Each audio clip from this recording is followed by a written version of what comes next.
There's something unforgettable about a man who can stay calm even in the face of insult. Barack Obama didn't just respond to Barron Trump. He turned a heated moment into a quiet lesson on what real leadership looks like. The evening light poured softly through the tall windows of the private library inside the old building in Washington. D.C. dust floated lazily in the glow, the kind of golden haze that makes even silence feel heavy. Two chairs faced each other across a wide oak table. On one side Barack Obama, calm and composed, his hands resting gently on the wood. On the other sat Barron Trump, taller now, grown from the quiet boy people once whispered about into a young man trying to understand the world he was born into.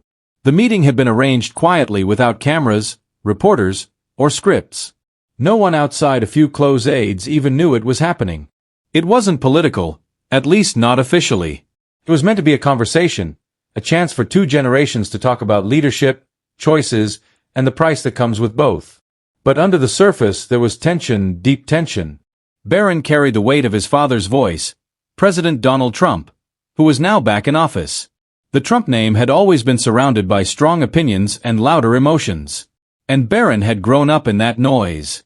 Every dinner table conversation, every headline, every whispered conversation in school halls had something to do with his father or the man sitting in front of him now. Obama too understood what this meeting meant.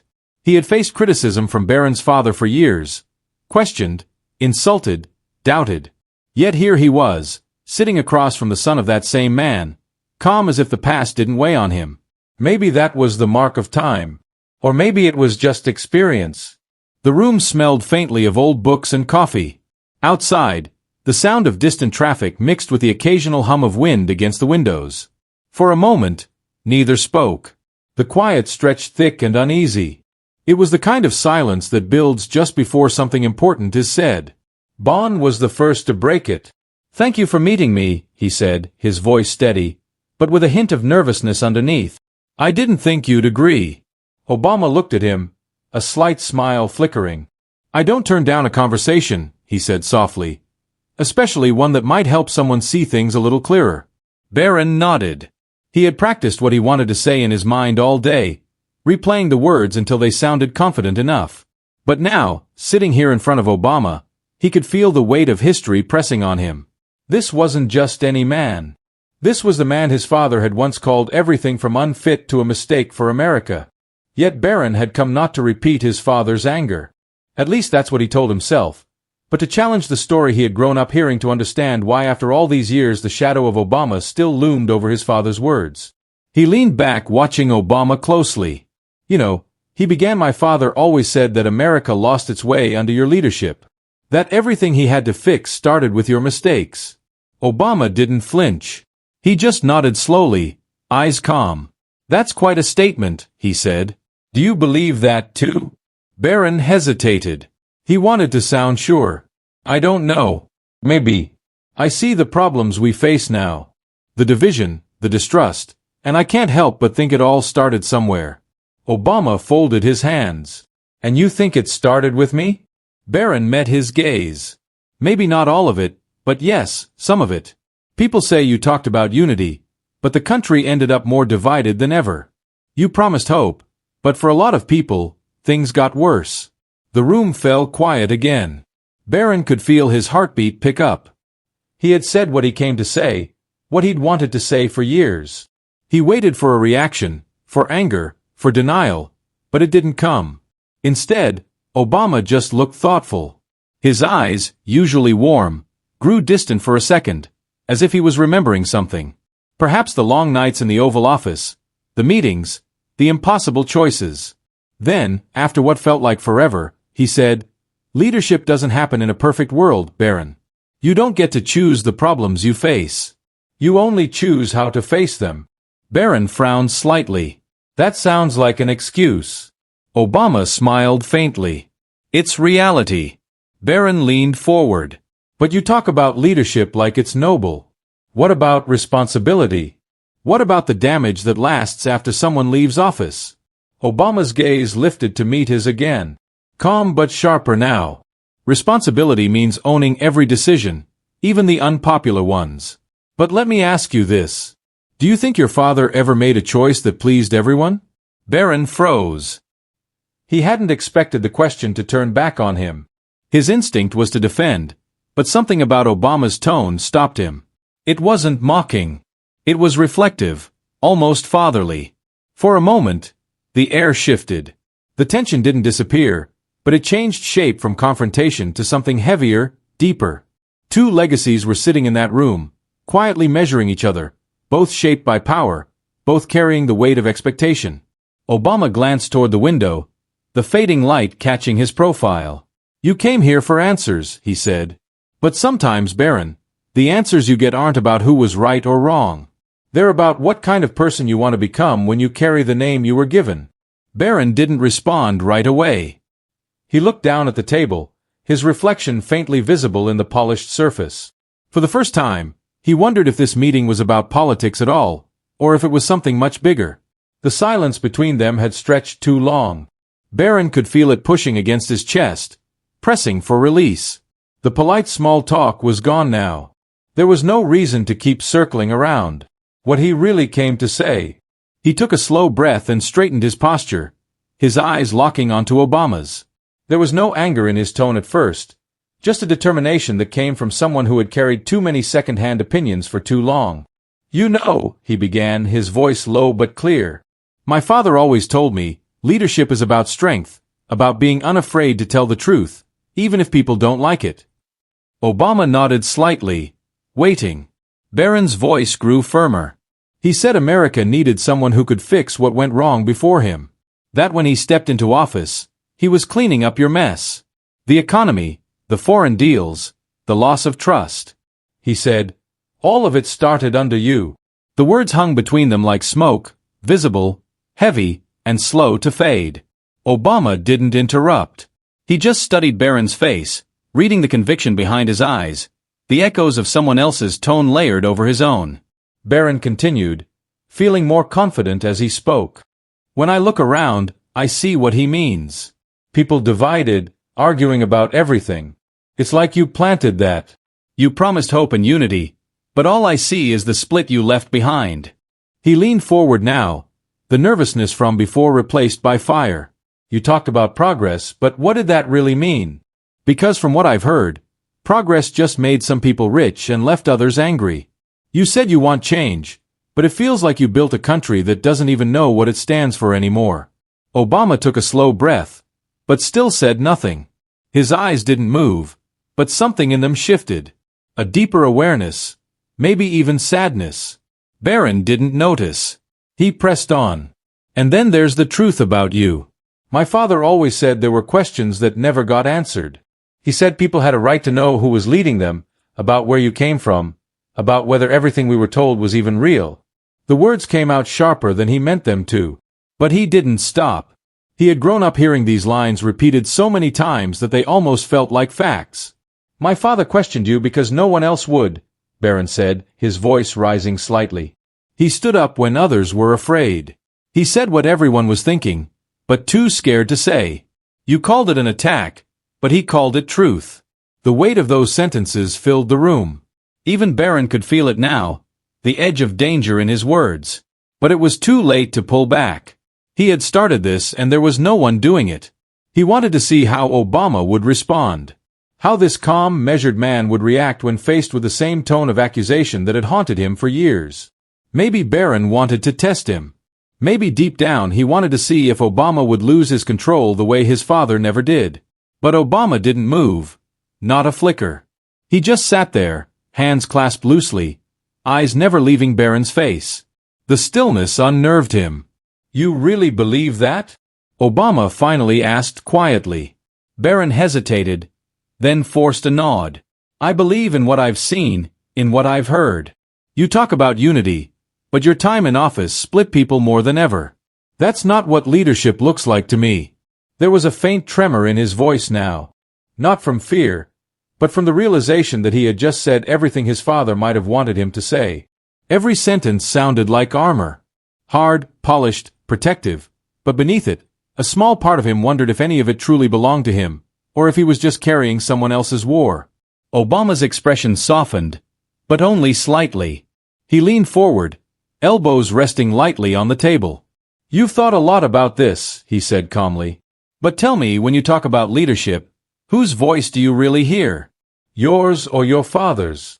Barron blinked, caught off guard by the question. What do you mean? I mean, Obama continued, you've built your argument on what your father told you, on what you've heard, but not on what you've lived. Barron frowned. I don't need to live through your presidency to see what happened. Obama tilted his head slightly, his tone still patient. Maybe not, but experience shapes truth. You can read about a storm, or you can stand in the rain. They don't feel the same. Barron wanted to answer, but something in his chest tightened.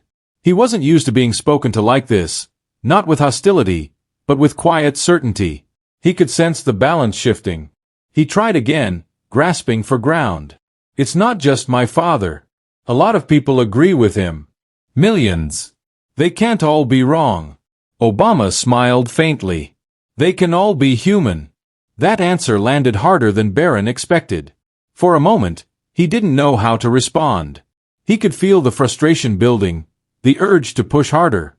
Maybe, he said finally. But they were right to question you. You never really answered them. You just ignored it. Like their doubts didn't matter. Obama's eyes narrowed slightly, but his voice stayed even. No. Barron. I didn't ignore them. I just refused to live by them. That sentence hit like a quiet thunderclap. It wasn't loud or angry, but it carried power. Barron could feel it. The truth wasn't always in the shouting. Sometimes it was in the stillness that followed. For a moment, both of them sat there. The air between them charged. Barron's shoulders tensed. He had started this conversation to confront a man from his father's past. But as he looked into Obama's calm, unwavering gaze, he realized something unsettling. He wasn't sure anymore who was confronting whom. The heat of his words began to cool, replaced by something harder to define. Respect maybe, or confusion. Whatever it was the first time Barron Trump wasn't sure he wanted to win the argument.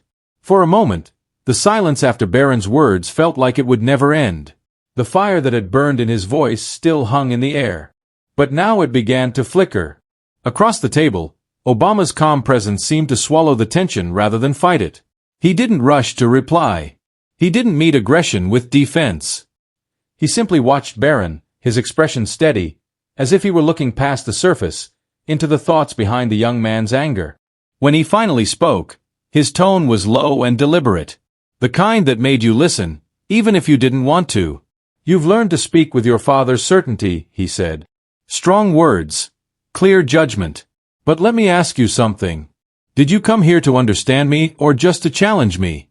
Barron blinked, not expecting the question to turn so quickly. I came here to speak the truth, he replied. Obama smiled faintly, but there was no amusement in it. Truth, he said softly, as if tasting the word. You know, when I was your age, I thought truth was simple. It was what you could prove, what you could hold in your hand. But the longer I lived, the more I realized truth depends on where you're standing when you look at it. Barron frowned. That sounds like a way of avoiding responsibility. Obama shook his head gently. No, it's the opposite. It's realizing that responsibility means you have to see more than your own side of the story. For the first time, Barron's confidence wavered. He felt something shift. Obama wasn't playing defense. He was teaching, and that made it harder to argue. But Obama wasn't finished. His voice grew firmer, sharper around the edges. Your father's way of leading, he continued, is about power, strength, making people listen even if they don't want to. And in some ways that works. But leadership isn't just about power. It's about restraint. Knowing when to stop talking and when to listen. Barron stared at him. You think my father doesn't listen? I think your father listens, Obama said. But only to people who already agree with him. That's not listening. That's echoing. The words landed quietly but forcefully. Barron's face tightened. He wanted to defend his father, to throw something back. But before he could, Obama leaned in slightly, lowering his voice. You know, he said, your father once used these same attacks on me, questioning who I was, where I came from, whether I belonged. Those words were meant to humiliate me. But all they did was remind me that some people fear what they don't understand. Barron's eyes narrowed. You're saying he's afraid of you. I'm saying he's human, Obama replied. And sometimes fear dresses itself up as strength. I've seen it in politics, in people, even in myself. The honesty in his tone unsettled Barron more than any insult could have. There was no mockery, no smugness, just truth spoken plainly. But then Obama's eyes hardened slightly. The calmness stayed, but his words began to cut deeper. Tell me something, Barron. Has your father ever told you that Melania isn't your real mom? The room froze. The question struck like a sudden gust of cold air. Barron's breath caught. His mouth opened slightly, but no sound came out. He stared at Obama, disbelief spreading across his face. It was a question that made no sense. A line he didn't even know how to process. Obama's gaze didn't waver. That, he said quietly, is how it feels when someone tries to turn your life into a rumor. When they throw words at you, not to find truth, but to hurt you. Barron's eyes burned. He wanted to speak, to demand an explanation, but he couldn't form the words. The shock hit deeper than he expected. The jab wasn't about his mother. It was about empathy. It was a mirror forcing him to feel what it meant to be the target instead of the accuser. Obama let the silence linger before he continued. Now imagine living with that for years. Having people question your identity, your family, your beliefs. Not because they care about truth, but because they want to break your spirit. That's what I lived through. And your father made sure the world heard it. Barron swallowed hard. The anger that had filled him earlier began to fade into something else. Confusion, shame, and an uneasy understanding. Obama sat back, his tone softening again. I don't say that to hurt you. I say it because you needed to feel what that kind of attack does. You needed to see that words have weight. You can throw them like stones or you can build something with them. Your father chose the first. You still have a chance to choose the second. The words settled slowly, their meaning sinking deeper with every second. Barron looked away, staring at the window where the faint reflection of their figures blurred against the darkening sky. For the first time, he wasn't thinking of his father's version of the story. He was thinking of his own. Obama continued quietly. Leadership isn't about shouting down those you disagree with. It's about facing what's hard to hear. Sometimes that means admitting that the people we admire aren't always right. And sometimes it means forgiving them. Anyway, Barron turned back toward him. You think I should forgive my father? I think Obama said, you should decide who you are before you decide who to forgive.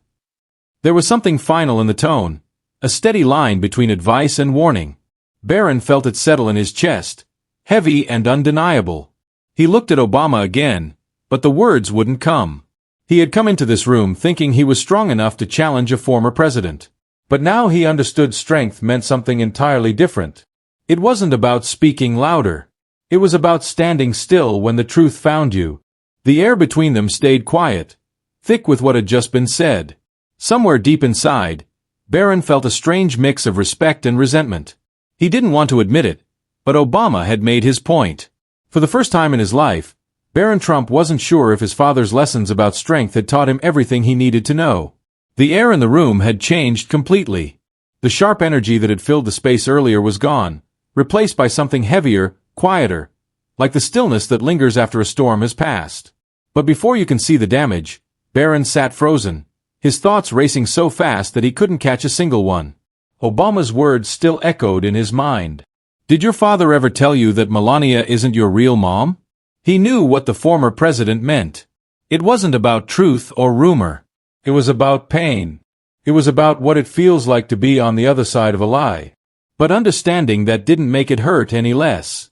Barron blinked a few times, trying to pull himself together.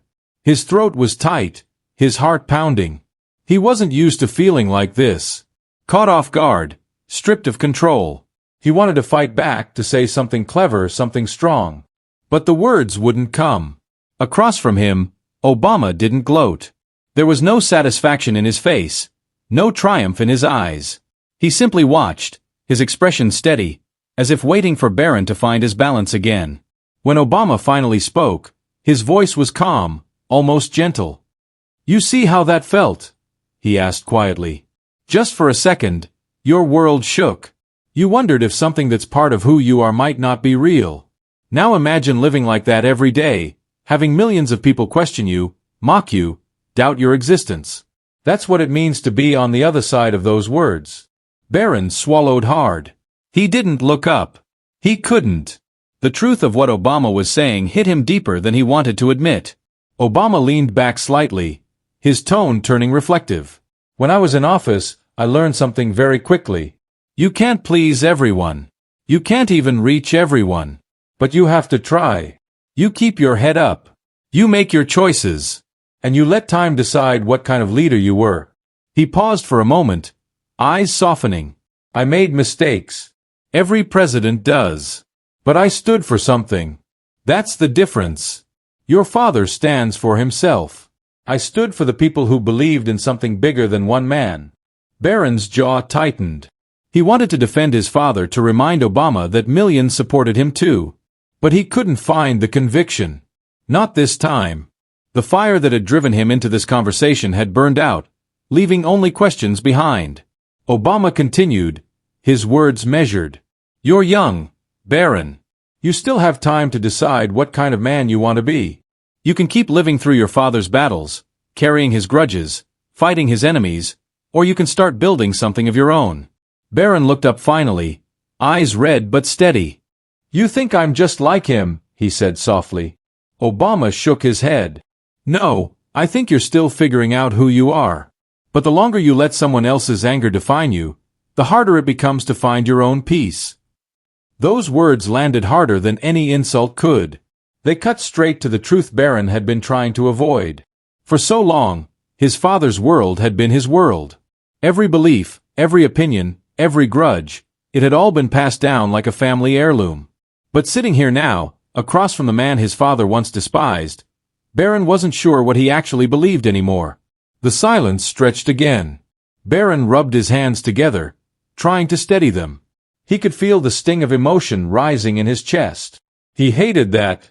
Hated feeling weak. But this wasn't weakness. It was something else. Something he didn't have a name for yet. Finally, Obama spoke again. Quieter now. You remind me of my daughters, he said. They question me, too. They challenge my choices. That's good. That's what strong young people do.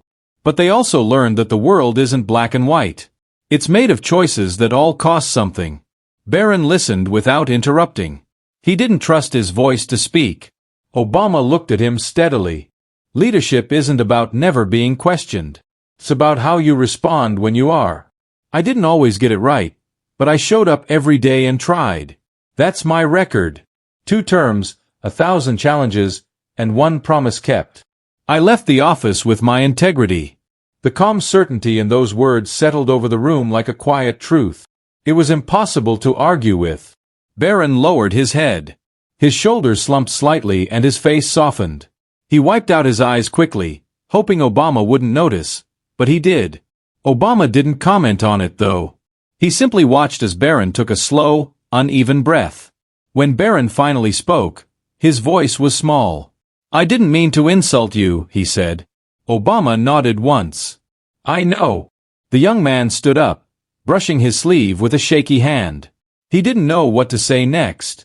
Didn't know how to end this without looking even smaller than he already felt. But maybe there was no graceful way to leave a conversation like this. He looked at Obama one last time. Thank you for meeting me, he said quietly. Obama's eyes softened. Thank you for asking the questions. Most people never do. Barron hesitated at the doorway. There was so much more he could have said, but none of it felt right. So, he nodded once and walked out, the sound of his footsteps fading into the long hallway. Obama sat back alone again in the quiet. He didn't smile. He didn't frown. He simply looked toward the fading light outside and whispered something to himself that Barron would never hear. In that silence, something had shifted, not just between them but inside Barron. He had come into that room carrying his father's voice. He left carrying his own questions. And for the first time, he understood how heavy words could truly be. As Barron stepped outside into the cool evening air, the weight of what had just happened stayed heavy on his shoulders. The sky above him was dimming, stray with fading orange light, the kind that makes everything look softer, but somehow more real. He walked without direction, his thoughts scattered, his emotions raw. For the first time, The confidence that usually surrounded him like armor was gone. What replaced? It wasn't weakness. It was awareness. Inside that quiet room, something fundamental had shifted in him. He had gone in ready to win a debate, to prove a point, to echo the certainty that had been drilled into him since he was old enough to understand who his father was. But he had walked out with something entirely different. Questions that wouldn't leave his mind? What if leadership isn't about proving someone wrong? What if it's about understanding what's right, even when it's hard? As he replayed Obama's words in his mind, they sounded less like criticism and more like a mirror, one that reflected truths Barron wasn't ready to see before. He thought about how easily he had thrown blame, how confidently he had repeated phrases he'd heard his father say 1,000 times. But when the moment came to stand behind those words to defend them, they suddenly felt empty. Obama had faced attacks, doubt, and judgment for years. Yet, he had sat there with calm eyes and a steady tone, refusing to be shaken. Barron realized that strength wasn't just about speaking loudly. It was about staying composed when others tried to tear you down. That realization hit deeper than any argument could. As he walked through the garden path near the exit, Barron noticed a small group of young people gathered nearby, talking and laughing. For a brief second, he envied them. They looked free, unburdened by names, legacies, or the shadow of expectations. They didn't have to defend anyone or prove anything. They just were. He wondered what it would feel like to live that way. To have his own opinions without wondering how they might sound coming from a Trump. Maybe he thought that was what Obama meant. Maybe being your own person wasn't about rejecting your family. It was about finding your voice within it. Meanwhile, inside that quiet building, Obama sat in thought. He knew the conversation would stay with Barron. He also knew the young man would need time to understand it fully. But Obama had seen something in his eyes before he left. A flicker of doubt. The first crack in a wall that had been built for him, not by him. And maybe that was the beginning of change. The real lesson from that exchange wasn't just about politics or history. It was about what happens when two generations meet. One holding on to the power of the past, the other searching for meaning in the future. It was about how truth, when spoken calmly, can pierce louder than any shout. As the story spread quietly among those who had witnessed even fragments of it, people started to reflect not on who was right or wrong, but on what true leadership really means. Leadership, Obama had said, isn't about avoiding criticism. It's about carrying responsibility even when it's unfair. It's about grace under pressure, about staying steady when the world wants you to fall apart. Many of those listening that day, whether they admired Obama or not, couldn't help but think about their own lives. How often they blamed others instead of building solutions. How easily they used words to hurt when silence might have healed. Barron later that night sat alone in his room, his phone silent beside him. The lights of Washington flickered outside his window. He thought about his father, how strong he appeared, how confident he always seemed in public. But now Barron saw something else behind that strength. A fear of losing control, of being questioned. Maybe that's what made Obama different. He didn't seem afraid of being questioned. He welcomed it, answered it, and turned it into something that taught rather than divided. Barron took a deep breath. For the first time, he didn't feel angry. He felt curious. Curious about what kind of man he could become if he didn't let anger lead him. Curious about what kind of world could exist if people chose understanding over accusation. He didn't know it yet, but that night would stay with him for years. Not as a memory of embarrassment or defeat, but as the moment he began to see the world differently. Because leadership isn't passed down through bloodlines. It's earned through choices. It's built on honesty, humility, and the courage to face uncomfortable truths. Obama had shown him that in a single conversation, without shouting, without threats, just by standing firm in who he was. The next morning, Barron stood in front of the mirror. His reflection looked the same, but he felt changed. There was a new kind of silence inside him, one that wasn't empty, but thoughtful. He didn't have all the answers, but he was finally asking the right questions. And maybe that was enough for now.